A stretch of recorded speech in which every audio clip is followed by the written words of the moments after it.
안녕하십니까. 민법을 잡아는 남자 안영찬입니다. 이번 영상은 우리 모의고사 해설 영상 두 번째 영상이고요. 21번부터 40번까지 해설해 드리도록 하겠습니다. 자, 21번입니다. 갑이 그가 소유한 X 토지에 대해 을과 지상권 설정 계약을 체결한 경우에 관한 다음 질문 중 옳은 거 맞는 것을 찾으라고 하네요. 자, 1번입니다. 갑은 을의 사용을 방해하지 않는 범위라도 을의 승낙이 없으면 X 토지의 지하 부분에 대해 제3자를 위해 구분 지상권을 설정할 수가 없다. 맞는 질문이고 답은 뭐죠? 1번이죠. 자, 우리가 구분 지상권에 대해서는 두 가지를 잊지 말자고 했어요. 첫째, 수목의 소유를 목적으로 한 구분 지상권을 설정할 수가 없다. 두 번째, 토지 소유자 외에 다른 권리자가 있다면, 다른 권리자 전원의 동의가 있다면 구분 지상권 설정할 수가 있죠. 그러면 저 을이 지상권자잖아요. 토지 소유자 외에 다른 권리자가 있잖아요. 그러면 을의 동의가 있어야 구분 지상권을 설정할 수가 있기 때문에 1번이 맞는 질문이고 1번이 뭐죠? 답이 되는 거죠. 그죠? 옳은 걸 찾는 거죠. 2번. 지상권이 존속기간이 만료한 때에는 을은 X토지에 설치한 공작물을 수거할 수 있는 권리가 있으므로 갑이 을에게 시가로 매수의 의사표시를 하였더라도 을은 어떤 경우에 이를 거절할 수 있다? X죠. 요 갑, 지상권 설정자가 하는 지상물 매수권도 형성권이기 때문에 지상권자를 원칙적으로 뭐 할 수 없죠? 거부할 수가 없습니다. X네요. 3번. 갑은 을이 X토지를 사용하는 것을 방해할 수는 없지만 특약이 없더라도 X토지를 을의 사용에 적당한 상태가 유지되도록 보수할 의무를 부담한다. X죠. 자, 지상권은 물권입니다. 따라서 지상권자가 알아서 직접 지배해서 사용 수익해야 되죠. 그래서 고장난 것이 있으면 수리해야 될 의무는 지상권자인 을이 부담하지 지상권 설정자인 갑이 부담하는 것은 아니기 때문에 3번은 X가 되는 거죠. 4번. 갑을 간에 을은 X토지를 타인에게 임대하지 않는다는 특약을 했어요. 무효입니다.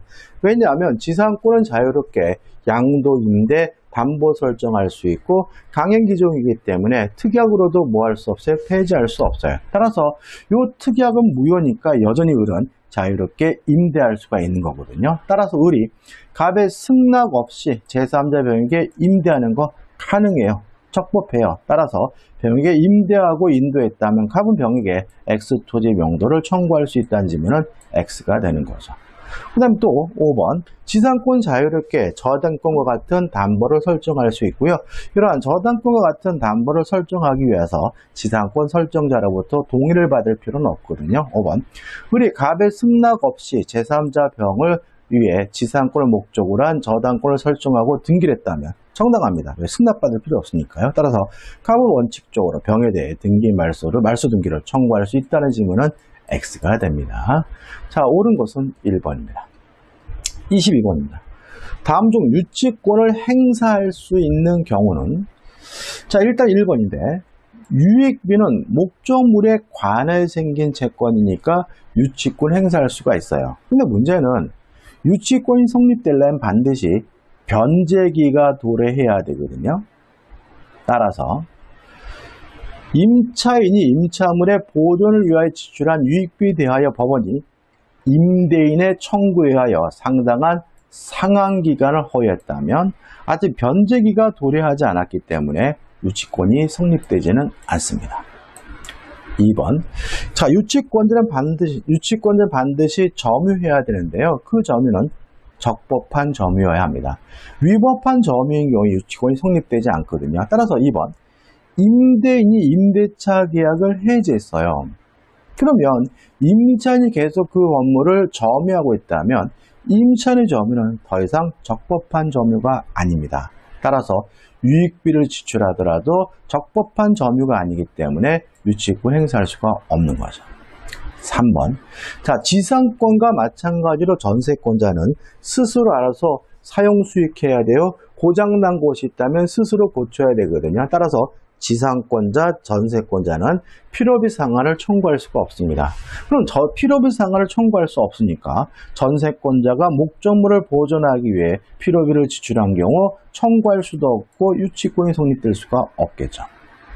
4번, 유치권자 점유는 적법해야 되잖아요. 따라서 타인의 물건을 횡령을 했다면 적법한 점유가 아니기 때문에 유익비를 지출했더라도 유치권 행사할 수가 없는 거죠. 5번, 지상권자가 목적 토지에 관하여 유익비를 지출했어요. 자, 지상권자도 필요비는 청구할 수 없지만 유익비는 청구할 수 있고요. 이 유익비는 목적물에 관하여 생긴 채권이니까 무엇을요? 유치권 행사할 수 있겠죠. 따라서 답은 5번이 되는 거죠. 23번입니다. 근저당권에 관한 다음 설명 중 옳은 것을 찾으라고 하네요.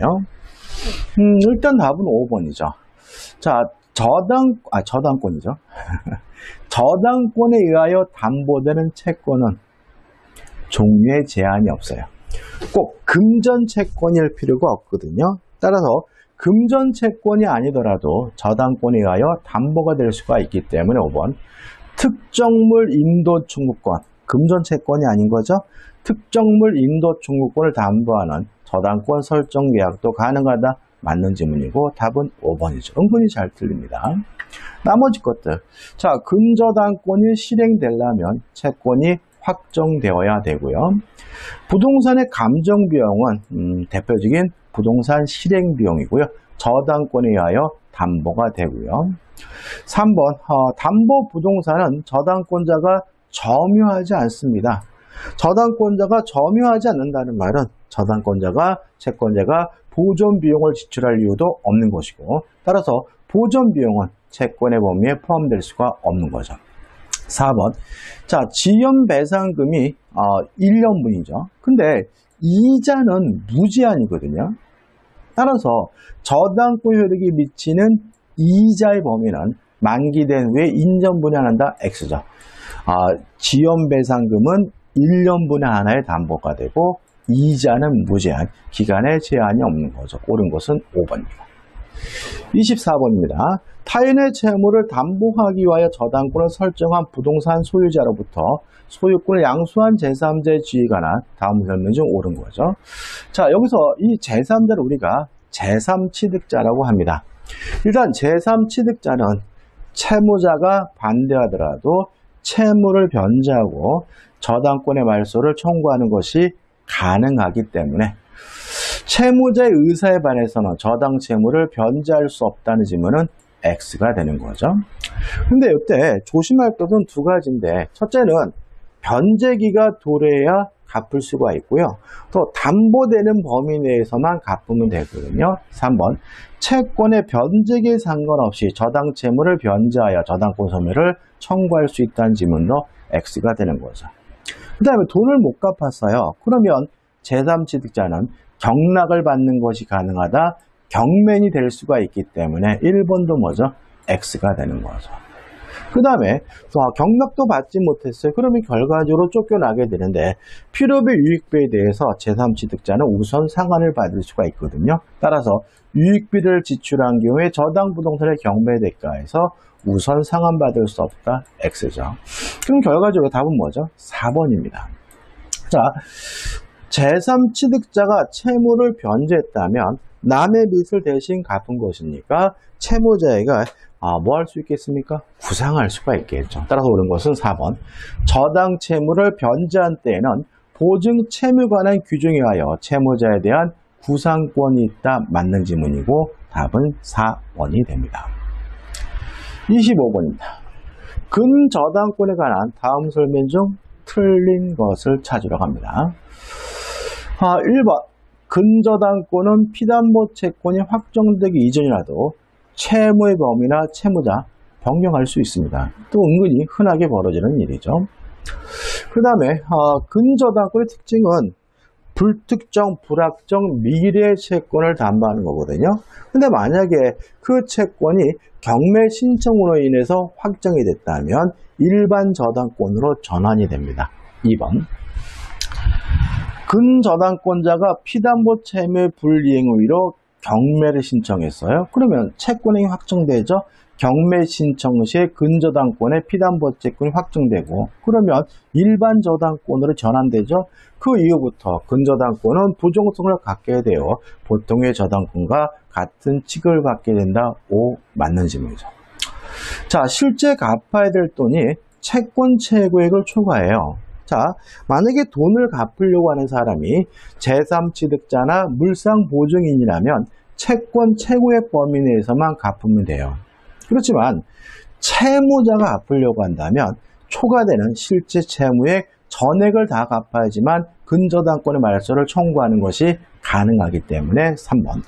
결산기에 확정된 채권액의 최고액을 초과하는 경우에는 저당권 설정자인 채무자가 최고액 지연손해 및 집행비 비용을 변제하였더라도 이는 일부 변제에 불과하여 근저당권의 말소를 청구할 수 없다는 질문은 맞는 질문이고 꼭 기억해 두셔야 되겠죠. 4번. 근저당권을 설정할 때 반드시 등기될 것은 두 가지입니다. 근저당이라는 취지와 채권 최고액이므로 4번도 뭐죠? 맞는 질문이 되겠죠. 5번입니다. 근저당권에 담보되는 채권 최고액에는 이자 및 근저당의 실행비용도 포함된다. X죠. 자, 근저당권에 담보된 채권 최고액에서 이 실행비용은 빠져요. 왜냐하면 실행비용은 채권자가 받는 돈이 아니라 법원이 받는 돈이에요. 꼭 기억해 두시고 이자 포함되고요. 지연배상금도 포함되는데 근저당권의 경우에는 굳이 지연배상금을 1년분에 하나 하지 않는다는 거 좀 주의하시기 바랍니다. 26번입니다. 공동조정에 관한 가장 기본적인 계산 문제를 뽑아봤어요. 갑은 을로부터 1억 5천만 원을 처형하면서 자신의 ABC 부동산의 저당권을 설정하였다. 그 을은 갑이 채무를 변제하지 않자 위 각 부동산을 동시에 경매했다.까지 끊어볼게요. 자, 한번 간단한 계산 문제니까 같이 한번 계산해 보도록 하죠.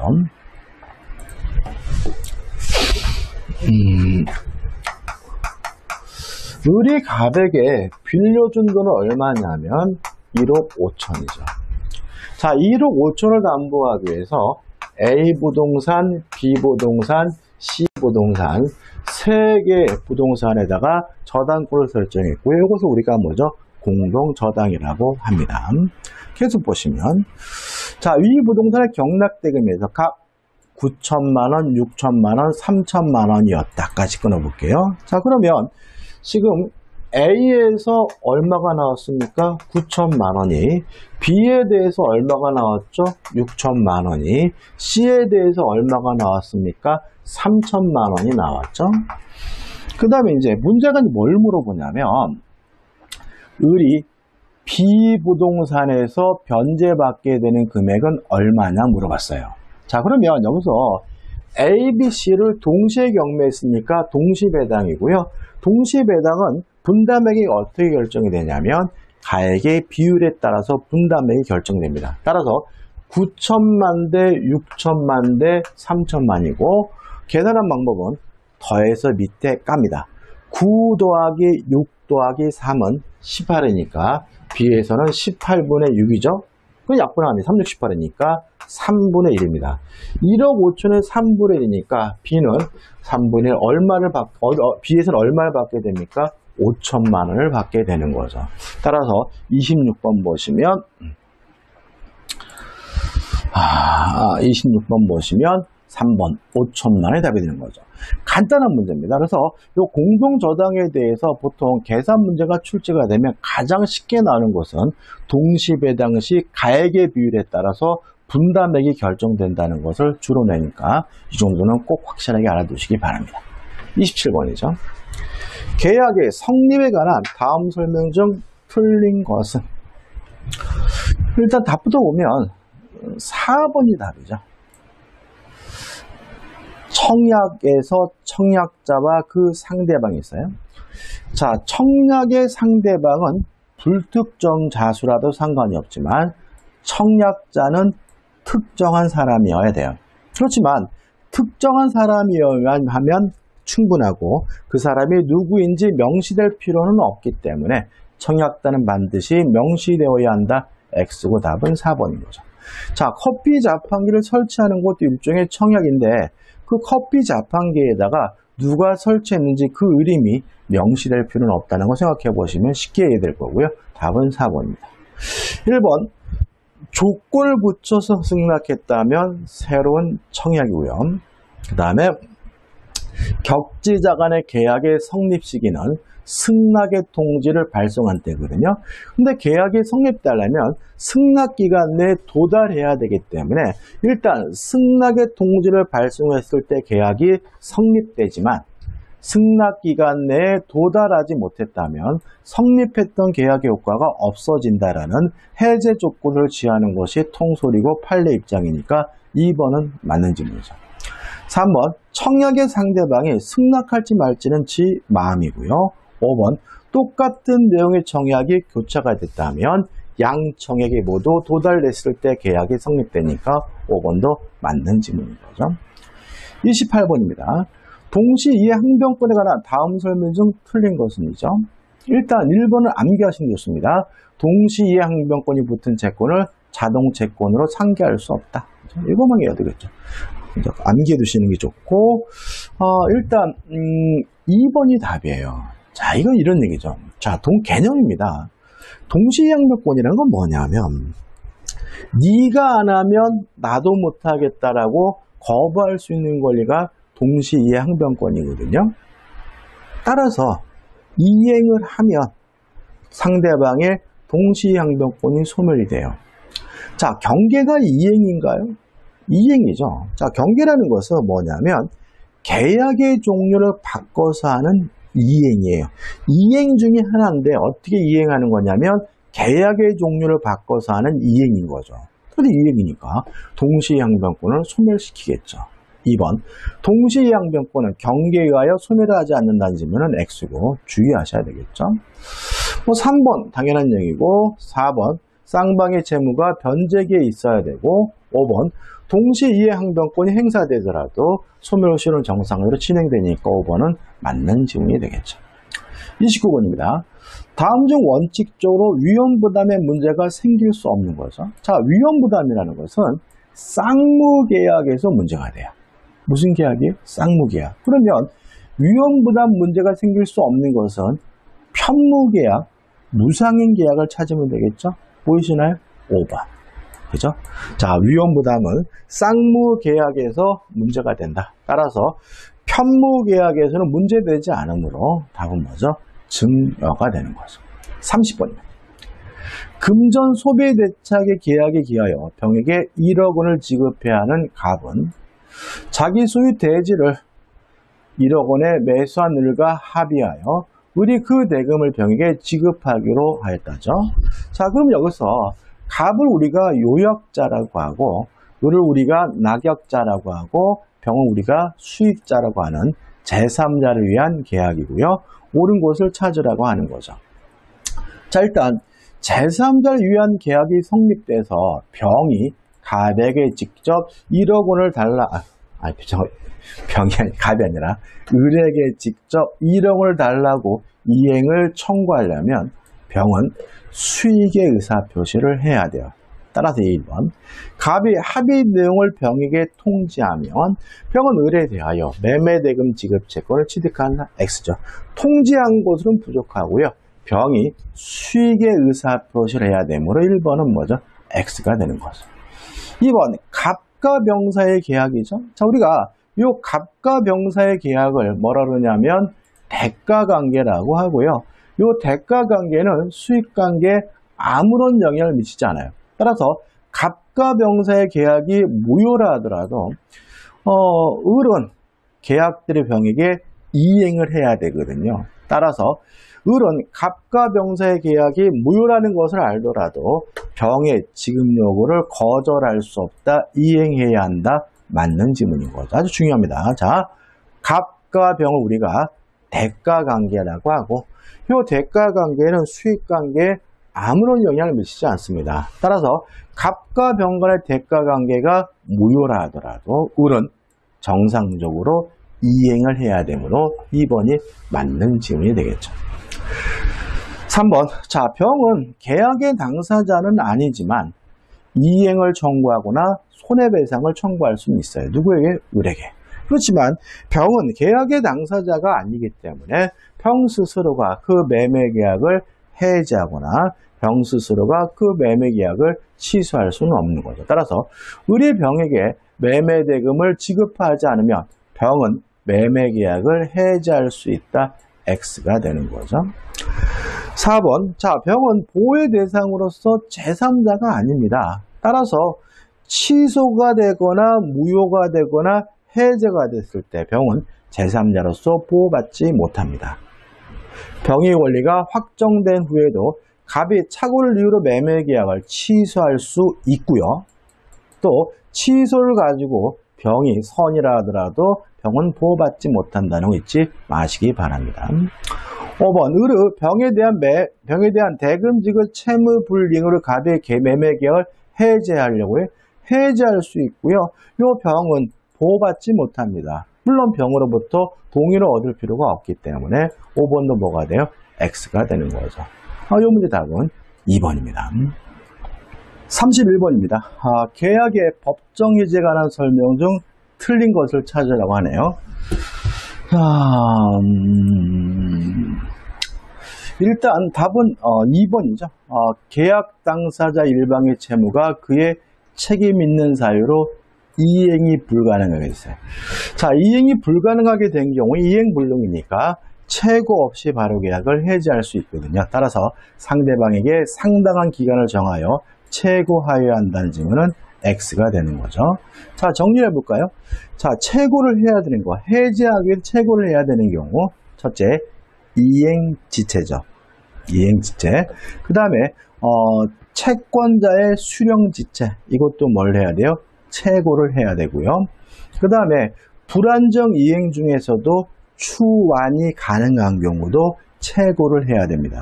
그러면 최고할 필요가 없는 경우는 뭐가 있느냐? 정기행위, 그 다음에 상대방이 불이행의 의사를 표시한 경우, 그 다음에 이행불능, 그 다음에 불완전 이행인데 추완이 불가능한 경우에는 최고할 필요가 없는 거죠. 따라서 1번 이행하지 않는다는 말은 이행지체죠. 따라서 최고를 하고 계약을 해지할 수 있고요. 또 3번은 정기행입니다. 일정한 기간 내 이행하지 않으면 계약의 목적을 달성할 수 없는 경우 정기행의 경우는 최고할 필요가 없고요.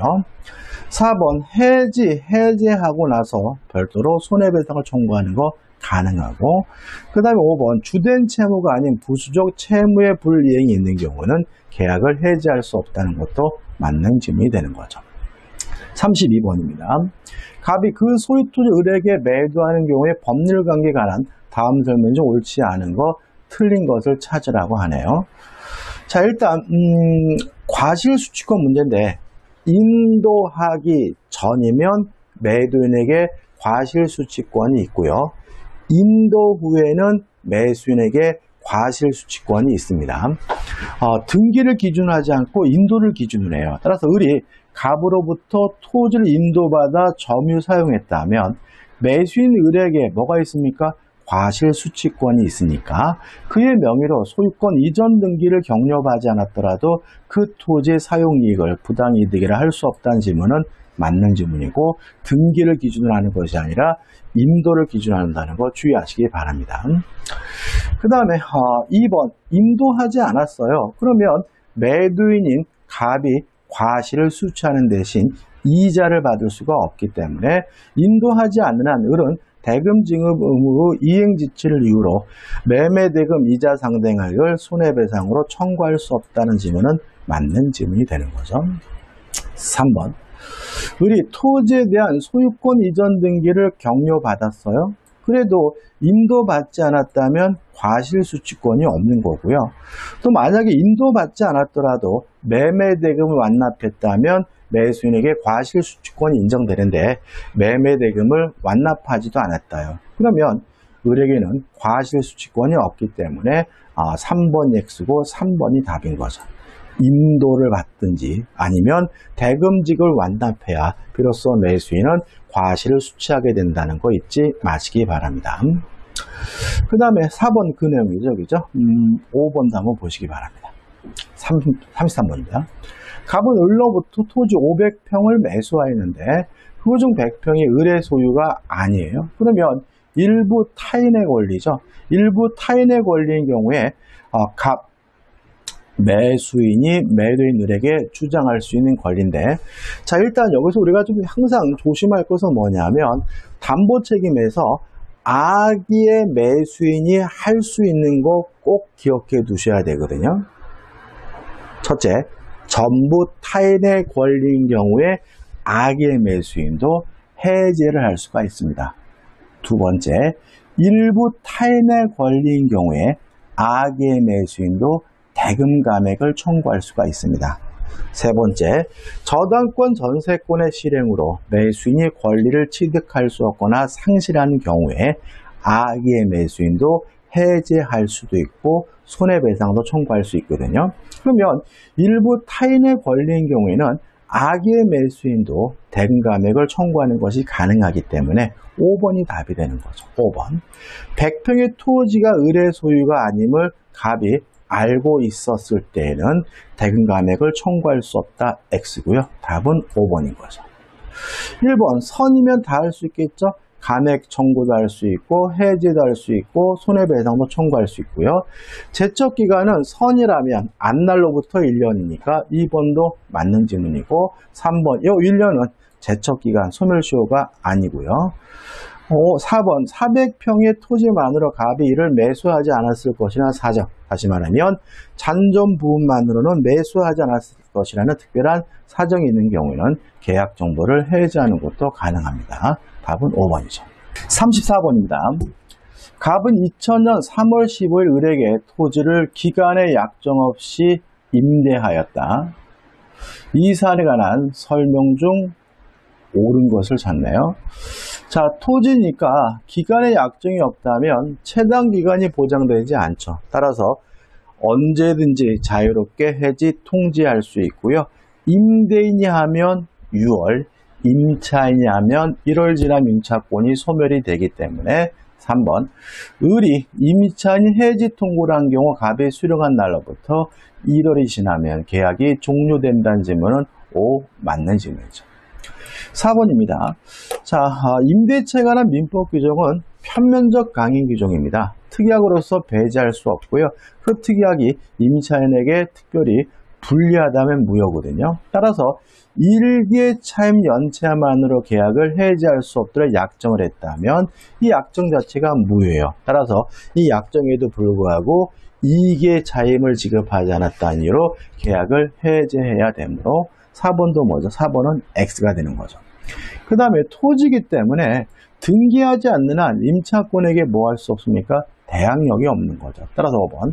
갑이 이 토지를 병에게 양도하고 소유권 이전 등기를 한 경우 그런 갑과 임대차 계약이 한 임차권을 병에게 대항할 수 있다는 지문도 X가 되는 거죠. 답은 뭐죠? 3번이 됩니다. 35번입니다. 갑은 자기 소 X건물을 을에게 보증금 1억 원에 임대하였다. 임대차 기간 중 을은 X건물에 유지비 200만 원, 계량비 800만 원을 지출하였고 그 갑은 임대인의 지위를 승계시키지 않은 채 X건물 병에게 양도하였죠. 다음 중 틀린 것을 찾습니다. 자, 일단 필요비 유익비 상환 청구권에 관한 내용은 대단히 중요합니다. 자, 유지비, 필요비는 지출하자마자 바로 청구할 수가 있기 때문에 1번. 을은 갑에게 임대차 기간 중에도 유지비 200만 원 상한을 청구할 수 있다는 질문은 5 맞는 질문이죠. 2번. 점유자의 비용 상한 청구권이라는 것은 아무런 권한 없이 남의 물건을 점유하고 있는 사람에게만 적용되는 거죠. 자, 임차인이라면 임대차에 관한 민법 규정에 따라서 비용을 상한을 청구해야지 점유자의 비용 상한 청구권을 이유로 상한을 청구할 수는 없기 때문에 2번. 을은 X건물의 반환을 청구하는 병에 대하여 을은 점유자의 비용 상한 청구권에 의하여 비용 상한을 청구할 수 있다는 질문은 X가 됩니다. 답은 뭐죠? 2번인 거예요. 따라서 이 병에게는 결과적으로 비용 상한을 청구하지 못하고요. 임대차 규정에 따라서 갑에게 필요비 유익비 상한을 청구하게 되는 거죠. 답은 뭐죠? 2번입니다. 4번 X 건물의 구성부 이불이 파손이 됐어요. 그러면 임대인이 수선해 줘야 되거든요. 근데 문제는 저렴 용이하게 수선될 수 있어 사용 수익을 방해하지 않을 정도라면 수선 의무가 없습니다. 임차인이 알아서 수선해서 사용 수익해야 되므로 갑은 을에 대한 수선 의무를 부담하지 않음이 원칙이다. 맞는 지문이 되는 거죠. 그 다음에 4번 계량비, 유익비는 임대차 종료 시에 청구하는 거거든요. 그러니까 필요비는 지출하자마자 유익비는 종료시니까 임대차 기간 중에는 을이 갑에 대하여 계량비 800만 원의 지급을 청구할 수 없다는 지문은 맞는 지문이 되고요. 5번 을의 임차인 비용 상환 청구권에 기하여 임대차 종료 시에 그 가액의 증가가 현존한때 안에서 갑에게 유익비 상환을 청구할 수 있다는 지문도 물론 맞는 지문이죠. 점유자의 비용 상환 청구권이 아니라 임차인의 비용 상환 청구권인 거죠. 자, 이 문제 답은 2번이고 좀 주의하셔야 되겠네요. 자, 36번입니다. 자, 36번, 37번은 주택임대차보호법에 올해 개정된 사항을 정리한 거니까 꼭 반드시 기억해 두셔야 됩니다. 자, 일단 36번은 이론적인 거예요. 그러니까 이렇게 나올 수도 있고 37번처럼 계산 문제가 나올 수도 있습니다. 36번 주택 임차인의 계약이용 갱신 요건에 관한 다음 설명 중 옳은 겁니다. 자, 계약갱신 요구는 언제부터 언제까지 해야 되냐면 만료 전 6월부터 1월까지 사이에 해야 돼요. 따라서 임대인은 임차인이 임대차 만료 전 6월부터 2월 사이에 계약갱신 요구할 경우 정당한 사유 없이 거절하지 못한다. X입니다. 6월이 아니라 1월이고요. 이것도 개정됐는데 6월부터 2월로 개정된 사항은 12월 달부터 시행이 되거든요. 그래서 우리는 시험 보는 날을 기준으로 하기 때문에 6월부터 1월로 꼭 기억해 두셔야 되고요. 2번 임대인의 임차인의 계약갱신 요구권은 2회 한하여 행사할 수 있다. X죠. 한 회에 한해서 행사할 수가 있습니다. 따라서 첫 번째 계약 기간이 2년이라면 한 번 더 할 수 있으니까 또다시 2년에서 실질적으로 4년이 보장되는 꼴이 되는 거죠. 따라서 2번도 2회가 아니라 1회이기 때문에 뭐가 되는 거죠? X가 되는 거죠. 3번 갱신되는 임대차는 전 임대차와 동일한 조건을 다시 갱신 계약된 것으로 본다. 맞는데 다만 차임 보증금에 대한 증감 청구권이 인정이 돼요. 20분의 1 범위 내에서요. 따라서 증액의 경우 따라서 차임 보증금은 증감을 할 수 없다라는 지문은 X가 되는 거죠. 4번입니다. 자, 이런 계약갱신 요구에 따라서 임대차가 갱신이 됐어요. 그러면 임대인은 또다시 2년을 보장해 줘야 됩니다. 그렇지만 임차인은 2년을 살아줄 의무는 없기 때문에 임차인은 언제든지 해지 통지할 수 있고요. 임대인이 그 통지를 받은 날로부터 3개월이 지나면 해지 효력이 발생한다는 지문은 맞는 지문이 됩니다. 따라 답은 뭐죠? 4번이 되는 거죠. 5번 임차인의 계약갱신 요구에 대해서 임대인의 직계존속 직계에서 포함한다. 임대인이 목적주택에 실제 거주하려고 하는 경우에도 임대인은 뭐 할 수 없냐면 거부할 수가 있다죠. 다음 달은 제가 요 거부할 수 있는 거 가지고 문제를 또 드릴 텐데 거부할 수가 없지만 임대인이 내가 살려고 한다. 우리 부모가 살려고 한다. 우리 자식이 살려고 한다는 이유로 계약갱신 요구에 대해서 임대인이 거부하는 것이 가능하기 때문에 5번도 X입니다. 자, 다시 한번 볼까요? 1번 언제부터 언제까지 계약갱신 요구를 할 수 있나요? 만료 전 6월부터 1월. 몇 번 행사할 수 있나요? 한 번. 그 다음에 계약갱신 요구를 통해서 갱신이 되면 차임에 대해서 증감 청구권이 인정된다는 거 기억해 두시기 바라고요. 4번 갱신되는 임대차의 기간은 2년이지만 임차인은 언제든지 자유롭게 해지 통지할 수 있고 3월의 경감에 임차권이 소멸하게 되고요. 5번 이런 임차인의 계약갱신 요구에 대해서 임대인이 거부할 수가 없지만 임대인이 직접 살거나 부모나 자식이 살겠다고 하는 경우에 이러한 임차인의 계약갱신 요구에 대해서 거부하는 것이 가능하다는 것까지 꼭 정리해 두시기 바랍니다. 제 생각에는 요 정도 수준으로 출제될 것 같아요. 요 정도. 거의 틀리면 어떡하죠? 요즘 무슨처럼. 근데 만약에 좀 어렵게 내려고 하면 요 37번과 같은 계산 문제를 낼 수가 있습니다. 자, 읽어보죠. 제가 이거 문제 만드는 힘들었겠죠? 갑과 을은 갑소유 주택 A에 대해 보증금 2억 4천만 원이 월세는 없습니다. 2억 4천만 원의 2년 기간으로 임대차 계약을 해왔고 계약 만료 전 3월에 임차인이 을이 계약갱신 요구를 했어요. 그러면 만료 전 6월부터 1월 사이에 계약갱신을 요구할 수 있으니까 3월이면 정당한 거죠.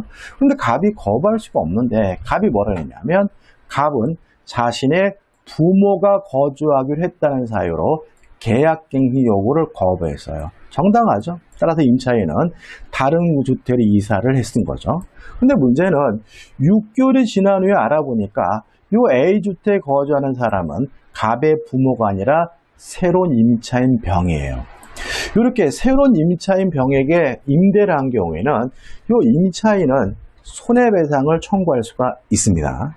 다시 말하면 자신이나 부모, 자식이 살겠다는 이유로 계약갱신 요구를 거부하고 다른 사람에게 임대를 한 경우에는 임차인은 손해배상을 뭐 할 수 있냐면 청구할 수 있고 이 손해배상금을 계산해내는 문제입니다. 자, 보증금은 병에게 보증금 3억을 임대하여 병이 거주 중인 것을 알게 되어 손해배상을 청구하고자 한다. 을이 갑에게 손해배상을 청구할 수 있는 금액은 얼마냐죠? 단 현재 환산 월차임은 4%이고 을이 갑에게 입증한 손해배상액은 300만 원입니다. 자, 그럼 여기서 먼저 이거를 이제 알기 위해서는 뭘 계산해 봐야 되냐면 환산 월차임을 계산해 봐야 돼요. 자, 지금 을의 임차 보증금이 얼마였냐면 2억 4천만 원이었죠. 그러면 을의 환산 월차임은 4%니까 현재 월 4%니까 어떻게 계산하냐면 2억 4천 곱하기 4% 0.04를 곱해요. 그러면 이게 1년치 차임 나옵니다. 연 4%니까 1년치 차임이 나오고요. 여기서 이제 나누기 12를 하면 환산 월 차임이 나오게 돼요. 계산해 보면 얼마냐면 80만 원이에요. 계산은 어렵지 않겠죠?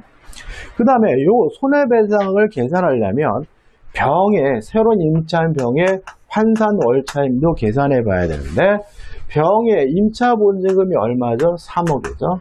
3억 곱하기 0.04 하면 1년치 차임이 나오고 요거를 나누기 12 하면 이제 환산 월차임이 나오게 되는데 병의 환산 월차임은 얼마가 되냐면 100만 원이 됩니다.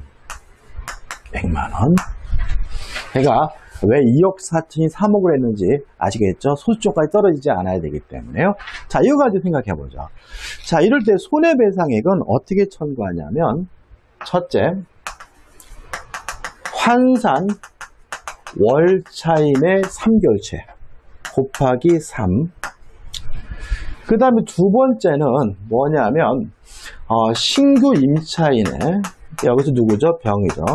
신규 임차인 병의 환산 월차임과 기존 임차인의 월차임의 차익이니까 신규 임차인의 월차임에서 기존 임차인의 월차임을 빼면 뭐가 나옵니까? 차익이 나오겠죠? 요 차액이 몇 개월치냐면 2년이니까 24개월치가 되고요. 그 다음에 세 번째로 임차인이 입증한 실제 손해배상액입니다. 임차인의 실제 손해배상액이죠. 요 셋 중에 가장 큰 금액이 뭐가 되냐면 손해배상금이 됩니다. 따라서 임차인은 요 세 가지 중에서 가장 큰 금액을 손해배상으로 청구할 수가 있거든요. 그러면 1번은 80만 원에 3개월치니까 38에 24, 240만 원이겠죠. 그 다음에 요거는 차액이 얼마입니까? 20만 원이죠. 20만 원에 24개월치니까 480만 원이겠죠. 그 다음에 임차인 입증한 손해배상이 얼마냐면 300만 원이라고 나와 있잖아요. 그러면 요 세 가지 중에서 가장 큰 금액이니까 480만 원이 손해배상액이 됩니다. 따라서 다시 한번 문제를 보시면 답은 뭐죠? 2번이 되는 거죠. 2번. 이해되시죠? 이것도 한번 연습해 보셔야 돼요. 이것도 계산 안 해보시면 나오면 그냥 틀리게 되는 금액이니까 좀 주의하시기 바라고, 여기 다시 한번 보시면 300만 원은 임차인 입증한 손해배상이고 240만 원은 3개월치 환산보증금이고 480만 원은 뭐가 되는 거죠? 차액의 24개월치인데 셋 중에 가장 큰 금액이 얼마죠? 480만 원이니까 480만 원은 손해배상을 청구하게 되고요. 답은 2번이 됩니다. 38번입니다. 을은갑으로부터 2011년 1월 5일 갑소의 X토지를 매수하는 계약을 체결하면서 재산상을 은폐하기 위하여 X토지에 대한 소유권 이전 등기를 여자친구 병명의로 하고 병가 명의신탁 약정을 하였다. 그러면 지금 을이 갑과 매매 계약을 하면서 등기는 병의의 획이졌으니까 대표적인 3자간 명의신탁 또는 중간 생략형 명의신탁이 되겠죠. 그죠? 그 갑은 을의 부탁대로 병명의로 소유권 이전을 해 주었어요. 옳지 않은 거죠. 자, 물론 갑과 명사의 명의신탁 약정은 무효입니다. 맞네요. 따라서 병에 갑에서 병으로 넘어온 등기가 무효니까 여전히 소유권은 매도인이 갑에게 있으니까 2번도 뭐죠? 맞는 지문이 되겠죠. 3번. 을은 병에 대하여 명의신탁 약정을 해지하고 X예요. 일단 을과 병 간의 관계는 무효이기 때문에 해지할 수 없습니다. 해지라는 것은 유효한 계약을 장래향의 그 효과를 소멸시키는 걸 우리가 해지라고 하거든요. 따라서 명의신탁 약정 자체가 이미 무효이기 때문에 해지할 수 없고요. 해지했다는 이유로 소유권 이전 등기를 청구할 수가 없기 때문에 3번이 답이고 3번이 답이 되는 거죠. 3번이 X고 3번이 답이 되는 거죠. 4번. 병이 X토지를 정에게 매도했어요. 명의수탁자가 자기 앞에 등기된 곳을 기하로 제3자에게 팔아먹으면 제3자는 선악불문하고 소유권을 갖기 때문에 정은 소유권을 취득한다. 맞는 지문이죠. 이 문제의 특징은 뭐냐면 여자친구죠. 그럼 둘이 뭐 할 수 있어요? 결혼할 수가 있어요. 5번. 을이 병과 혼인한 경우 병명의 등기가 조세포탈, 강제집행 면탈 또는 법령상의 제한 회피를 목적으로 한 것이 아니라면 혼인 후부터 그 등기는 유효하다. 이게 맞는 질문입니다. 여기서 조심할 것은 뭐냐면 이러한 불법한 목적이 없다면 부부간의 명의신탁은 유효하거든요. 따라서 둘이 원래는 부부가 아니었다 혼인하게 되면 혼인한 때부터 그 등기는 유효로 바뀌게 됨을 주의하시기 바라고, 혼인한 때부터지 과거로 소급하지 않는다는 것도 좀 조심하시기 바랍니다. 39번입니다. 양도담보에 관한 다음 기술 중 옳지 않은 것, 틀린 것을 찾으라고 하네요.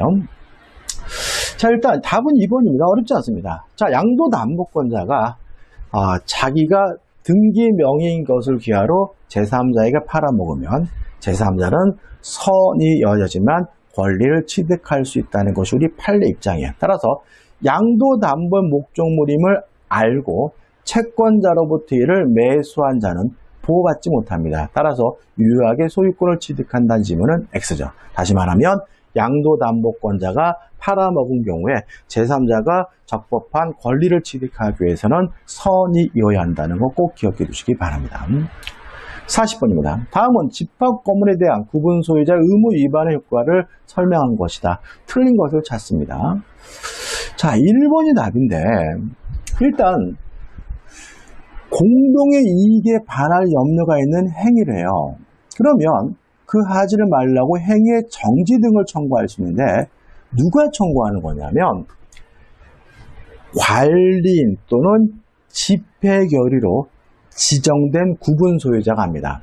따라서 각 구분 소유자가 개별적으로 행위의 정지를 청구할 수 있는 것은 아니기 때문에 1번이 X가 되는 거죠. 나머지 지문들도 의무 위반과 관련된 지문이니까 꼼꼼히 읽어보셨으면 좋겠어요. 자, 오늘 좀 해설 강의가 좀 길어졌는데, 자, 다시 한 번 말씀드리지만 주택임대차보호법의 계약갱신 요건 좀 어려웠죠? 짜증내지 마시고 확실하게 정리하시고요. 만약에 그것이 정리가 안 된다면 제 영상 중에서 개정된 것을 제가 정리해드린 영상이니까 그 영상을 좀 찾아서 보셨으면 좋겠고요. 그 다음에 공동 소유에 관련된 개정된 판례도 잊지 마셔야 됩니다. 자, 이 영상이 도움이 되셨다면 구독, 좋아요 부탁드리고 9월 달에도 하는 마지막 5회 모의고사도 모두 많이 참석해 주시기 바랍니다. 고맙습니다.